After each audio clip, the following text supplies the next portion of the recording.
Bienvenue sur cette chaîne YouTube consacrée au procès contre Michael Jackson ayant eu lieu en 2005. Sur cette chaîne, je résume le procès jour après jour en m'appuyant sur la retranscription du procès venant du tribunal de Santa Maria en Californie. Si vous ne l'avez pas déjà fait, je vous recommande fortement de visionner mes vidéos précédentes afin d'avoir une vision précise du déroulement de ce procès et de prendre connaissance de l'ensemble des informations. Dans la vidéo d'aujourd'hui, je vais résumer le déroulement du procès le 18 avril 2005, 33e jour du procès après la sélection du jury. Le contre-interrogatoire de Janet Arvizo se poursuit. Janet Arvizo confirme qu'en janvier, février, mars et avril 2003, elle était représentée par un avocat, Michael Manning, contre son ex-mari David. Elle confirme que, le 4 octobre 2001, elle avait montré des photos de sa famille avec des célébrités à un policier qu'elle était allée voir pour parler de ses problèmes avec David. Elle dit que c'était une vidéo avec Chris Tucker et Aja. Mesereau fait allusion à un rapport de police où elle avait accusé David de violence conjugale et avait dit que Michael Jackson, Kobe Bryant et Fritz Coleman allaient l'aider. Elle affirme que David disait qu'elle couchait avec eux et qu'elle avait dit ça pour dire qu'il pourrait confirmer que c'était faux. Mesereau fait remarquer que le rapport de police ne fait pas allusion à ça. Mesereau fait allusion à une photo où on voit Janet tenant un couteau. Elle dit que David avait pris la photo comme une plaisanterie et l'avait vendue par la suite au tabloïd. Mesereau fait référence au fait que Janet avait accusé David de la menacer de la tuer et de tuer les enfants. Elle dit que David menaçait de les faire tuer par l'un des associés de son frère Ray, un dealer de drogue. Mesereau demande à Janet Arvizo si elle avait réalisé que Mark Geragos avait embauché des enquêteurs, comme Brad Miller, Asaf et Johnny, pour enquêter sur sa famille et sur les plans de celle-ci, et elle dit que non. Mesereau fait remarquer que dans l'enregistrement de son entretien avec les Arvizo, le 16 février 2003, Bradley Miller avait mentionné lui-même au début et à la fin qu'il travaillait pour Mark Geragos, l'avocat de Michael Jackson.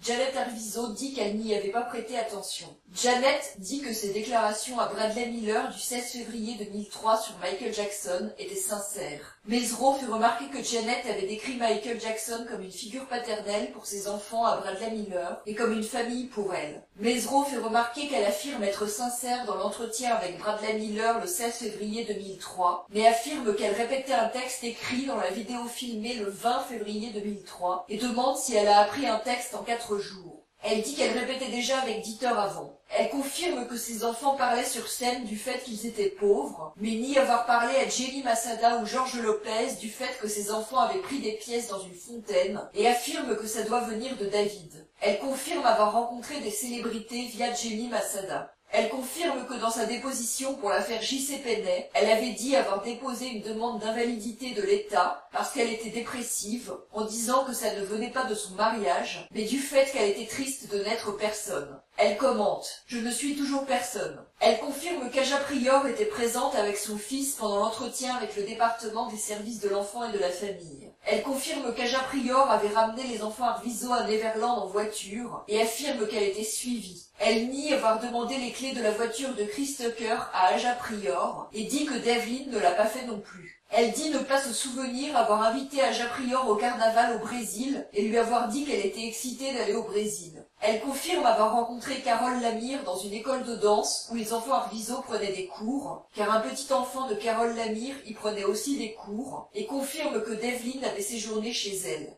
Elle présente Carole Lamire comme la petite amie de David et affirme qu'elle voulait Devlin chez elle uniquement pour faire le ménage. Elle affirme qu'elle aurait dit à Aja Prior que sa famille était retenue contre sa volonté pendant la période où elle était à l'hôtel. Elle affirme que pendant le premier séjour des Arvizo à Neverland en août 2000, elle ne savait pas où avaient dormi ses fils et ne leur avait pas posé la question et qu'elle n'avait pas parlé à Michael Jackson car c'était David qui parlait. Elle confirme que Michael Jackson avait envoyé des jouets pour Gavin à l'hôpital. Elle confirme que Louise Palanker a fait 2 chèques de $10 000 aux Arvizo qui ont été encaissés sur le compte en banque de sa mère et dit que c'est David qui utilisait l'argent et lui disait quoi en faire. Elle affirme qu'à l'époque, elle travaillait comme serveuse et n'était pas au courant des collectes de fonds organisées pour Gavin et qu'elle l'avait appris après. Elle confirme avoir parlé de la maladie de Gavin à un journal de El Monte et présente la chose comme un service qu'elle aurait rendu à une femme qui voulait commencer une nouvelle carrière dans le journalisme. Elle affirme qu'elle aurait dit que les injections de Neupogène coûtaient $1 200 et qu'il y aurait eu une erreur d'impression quand le journal a indiqué $12 000. Elle nie qu'une personne du journal lui a apporté une dinde et nie s'être plainte de vouloir de l'argent. Elle dit elle-même que les dépenses médicales étaient couvertes par l'hôpital Kaiser. Elle dit qu'elle ne pense pas avoir dit à Aja que l'argent récolté lors des collectes de fonds aurait été dépensé pour la consommation de drogue de David. Elle dit qu'elle ne savait pas que Chris Tucker lui avait viré de l'argent sur un compte ouvert pour Gavin avant que la police le lui ait dit. Elle dit ensuite qu'elle avait donné cet argent à David. Elle dit que Chris et Aja lui auraient donné une voiture d'Aja comme cadeau de Noël, mais qu'elle ne l'a jamais utilisée. Elle nie avoir demandé à pouvoir utiliser cette voiture. Elle présente les choses comme si Chris Tucker lui avait simplement donné les clés comme un cadeau de Noël. Elle nie que Devlin avait appelé Aja pour lui demander les clés. Elle nie avoir dit à Aja qu'elle ne voulait plus aller au Brésil car elle avait appris que Michael Jackson n'y allait pas. Elle nie s'être plainte à Aja Prior que Michael Jackson gagnait de l'argent avec le film Take Two alors que sa famille ne gagnait rien. Elle nie s'être plainte à Aja que les Allemands la tenaient éloignée de Michael Jackson et que les gens autour de Michael Jackson le séparaient des Arvizo. Elle affirme qu'on la séparait de ses enfants. Elle affirme n'avoir jamais vu le film de Martin Bashir en entier. Elle affirme qu'avant le 10 mars 2003, elle n'avait jamais eu d'indication que Gavin pouvait boire de l'alcool. Elle affirme que quand ils sont sortis faire du shopping à Calabasas, une équipe les filmait pour la communication positive de Michael Jackson. Elle dit qu'elle ne sait plus avec quel téléphone elle avait appelé Louis Palanker et qu'elle ne pouvait pas appeler la police. Elle ne se souvient pas avoir dit à un shérif que Miller lui avait dit que Michael Jackson lui achetait une maison et un appartement. Puis quand Mesereau lui montre la retranscription, elle affirme qu'il faisait ça pour lui faire quitter le pays. Elle affirme que le plan final éventuel était de les envoyer au Brésil pour qu'ils ne reviennent jamais. Elle confirme avoir dit au shérif qu'elle parlait à des gens par code pendant sa période de séquestration pour leur laisser des indices. Elle affirme que quand elle est rentrée dans un bâtiment fédéral pour récupérer les passeports, elle n'a rien dit aux employés parce qu'elle pensait que la vie de ses parents était en danger. Mesereau lui fait remarquer que son ex-mari David l'accuse d'avoir dit à ses enfants ce qu'ils devaient dire dans l'affaire J.C. Penney et leur avoir fait répéter leur déposition, et elle le nie. Mesereau lui fait remarquer que dans sa conversation téléphonique avec Frank Cassio, elle n'a jamais mentionné de tueur, et elle affirme que Frank a dû effacer le passage en question. Elle confirme qu'une collecte de sang avait été organisée à Neverland pour Gavin en 2000. Mesereau lui fait remarquer que le procureur lui avait montré un itinéraire pour le voyage au Brésil, comprenant un aller-retour le 1er mars et le 6 mars 2003, entre Miami et Sao Paulo. Elle confirme avoir dit à la police que Frank, Vinny, Dieter et Ronald lui avaient dit qu'on pouvait faire disparaître ses enfants, entre autres, en montgolfière. Elle affirme que lors de son audience concernant la pension alimentaire de ses enfants, en mars 2003, elle ne s'est pas plainte d'avoir été séquestrée. Elle confirme que quand elle a embauché l'avocat Bill Dickerman, l'une des choses qu'elle voulait était que l'image de ses enfants ne soit plus utilisée dans les médias. Mesereau lui lit une déclaration parue dans la presse britannique qui avait été attribuée à Janet Arvizo, une déclaration positive sur Michael Jackson pour le défendre, et elle nie avoir fait cette déclaration elle-même. Elle l'attribue à Dieter et Ronald et dit qu'ils cherchaient à apaiser les tueurs. Elle affirme qu'elle n'a pas fait ces accusations à Bill Dickerman, car elle voulait les garder pour la police. Elle admet qu'elle n'a parlé à la police que des mois après sa première rencontre avec Larry Feldman.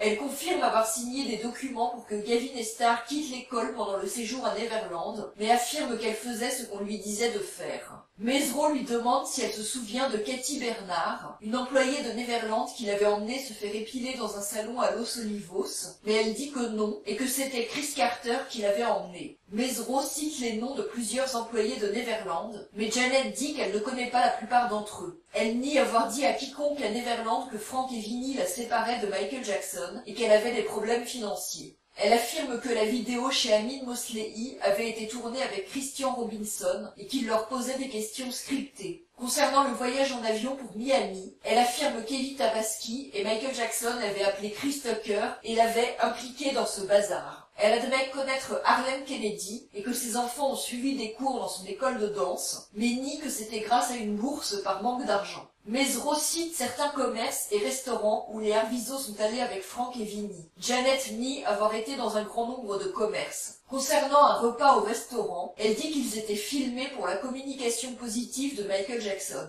Mesereau montre les tickets de caisse de certains achats qui ont été effectués pour les Arvizo. Elle affirme qu'ils mangeaient un repas par jour au restaurant quand ils étaient à l'hôtel à Calabasas et qu'ils étaient filmés à chaque fois. Mesro lui demande si elle a appris que Gavin aurait été agressé quand ça lui a été dit par Tom Snedden, le shérif Klapakis et le shérif Robel en septembre 2003, et elle dit que oui. Le procureur Zonen l'interroge de nouveau, et elle nie avoir dit à Mary Holzer que les coups de l'affaire J.C. Penney lui auraient en fait été donnés par David. Il lui demande l'âge de Gavin Estar au moment de l'incident J.C. Penney, et elle répond 6 et 7 ans. Elle affirme qu'elle a été blessée par les gardes de J.C. Penney, frappée sur tout le corps, après les avoir vus attaquer David. Elle affirme que ses blessures avaient été prises en charge à l'hôpital Kaiser. Elle affirme que Star et Gavin ont aussi été blessés par les gardes. Le procureur montre des photos où Janet a des traces de coups sur le corps et des photos de Gavin ayant un bras cassé. Elle affirme que ces photos montrent les coups donnés par les gardes de J.C. Penney. Elle dit qu'elle n'a jamais conduit la voiture donnée par Chris Tucker car les clés étaient dans un sac qui aurait disparu après son retour en avion de Miami. C'est ici que se termine ce résumé de la journée de procès. Si vous voulez lire la retranscription du procès, vous trouverez le lien de la retranscription sous la vidéo. Si vous appréciez mon travail, je vous encourage à vous abonner, à liker la vidéo et à la partager.